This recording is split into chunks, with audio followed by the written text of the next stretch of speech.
What's up guys? Welcome back to this channel. So for today's video ay meron na naman tayong ituturo na bagong tutorial. Magandang araw po sa ating lahat. So magkakabit po tayo ngayon ng pulley set ng ating motor. So magbabaklas po tayo ngayon ng ating CVT at magkakabit po tayo ng bagong pulley set. Kasi meron na pong problema yung ating pulley. So ipapakita ko po sa inyo mamaya kung ano po yung naging problema niya. So bumili po tayo ng budget meal na pulley set. So kung makikita niyo po ay ito. So, ang tatak po nito ay MRP. So, budget meal lang po siya. So, wala pa po kasi tayong budget dun sa mga mamahaling mga puliset na kilala or merong mga brand name or kilalang mga brand. Hindi ko na po babanggitin. So, bumili rin po tayo ng ating clutch spring kasi yung ating clutch spring ay medyo malambot na. Bumili po tayo ng 3 piraso. And ikakabit po natin itong dating nating center spring. So malambot na rin po yung ating stock na center spring. So ikakabit naman po natin ngayon yung RS8 na 1000 po na RPM. Ganon din po dito sa ating clutch spring ay 1000 din po siya. So tara guys, samahan nyo ako na ikabit yung ating bagong pulley set. Tara magbaklas ng ating CVT. So tara guys.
So ito po yung sinasabi kong problema ng ating drive phase tsaka ng ating pulley. So kung mapapansin nyo po yung bandang bilog po niya, hindi na po nakakakyat dyan yung ating belt. So meron na po siyang parang uka po dito na parang pumipigil na po dun sa belt para umangat. So kung mapapansin po natin, hindi na po ah, hindi na po siya pantay. Yung degree po niya hindi na po pantay. Bigla na po dito, meron na po siyang kanto, pataas. So dito po hindi na po nakakakyat yung ating belt dito kasi nga po nahaharangan na po na itong kantong ito. Kaya hindi na rin po maganda yung takbo ng ating motor. So minsan po ay kapag pinilit po natin ay nagba-vibrate po siya. Nagba-vibrate po yung ating motor. So nag-aalangan ako kaya pinalitan ko na rin po ng bago na pulley set para kaysa magkaroon pa po ng mas malaking problema sa ating pagmumotor. At baka makadisgrasya pa po. So yun, nagpasya na akong palitan siya. At ang pwede na lang po natin isolusyon dito ay yung ipapadegree po natin siya. Ipapakalkal po natin tong ating mga pulley at saka ating mga drive phase. So yun na lang po yung magiging solusyon nito para mas gumanda pa ulit yung takbo ng ating motor. Pero ako ngayon po ay papalitan ko na lang po siya ng bago. So meron naman po tayong nabili na budget meal na pulley set. So yun na lang po yung ikakabit natin. Yan, nakabit na po natin yung ating mga clutch spring. Tsaka nakaskas na rin po natin yung ating mga clutch lining o yung clutch pad po natin, yung mga pad po niya. So, kakabit na lang po natin yung ating center spring, yung ating RS8 na 1000 RPM para mabuo na po natin yung ating torque drive. So, tara guys. So yan, kabit na natin yung RS8 na 1000 RPM natin na ating center spring. So yan, pinalitan natin yung ating stock. So babalik na natin siya. So mahirap lang ito ibalik pagka isa mo lang. Kaya kailangan may kasama ka. Pero dahil may paa naman tayo, kaya gamitin natin yung paa natin.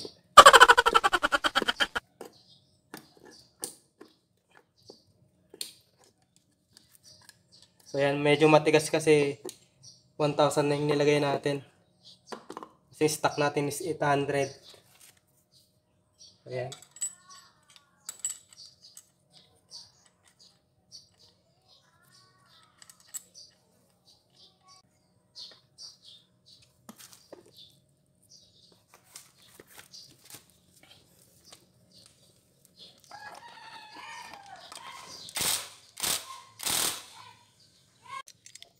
So yan, buksan natin yung ating MRP.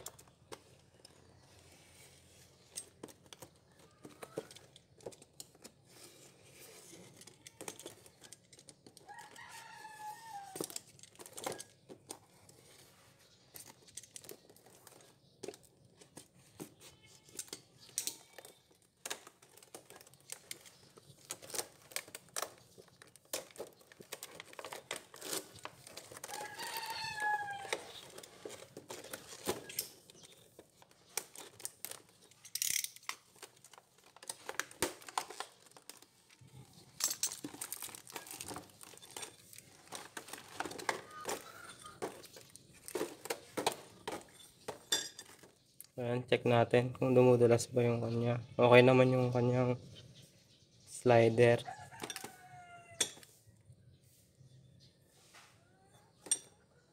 Ayan.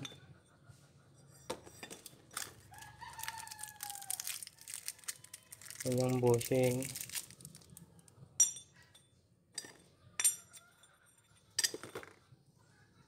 So, iayos lang natin. So, ilagay natin yung ating mga flyball na galing dun sa ating stock na pulley. So, ito na lang muna yung gamitin natin kasi wala pa naman siyang bawas or hindi pa naman siya sira. Okay pa naman siya. So, ito na lang muna yung gamitin natin. So, ang gamit natin is 10 tsaka 8. So, 10 at tsaka 8 yung gamit natin dito. So, combination ng 10 tsaka 8.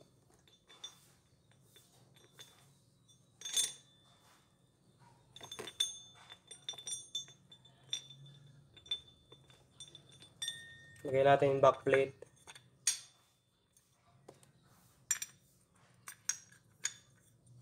Ayan.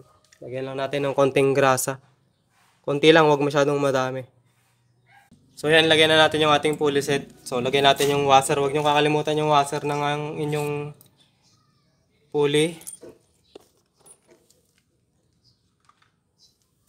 Tapos lagyan natin yung ating pulley.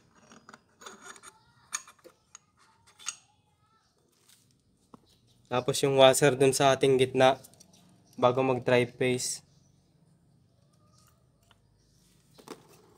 Tapos kabit natin yung ating belt. Tapos lagyan natin yung ating drive phase.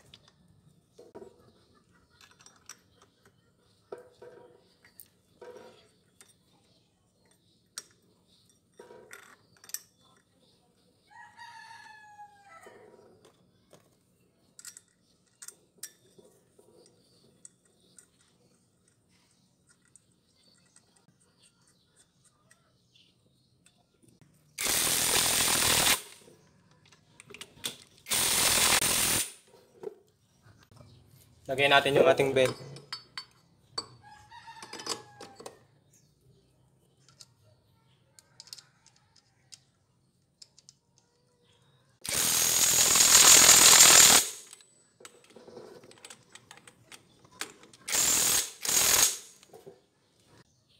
Try natin.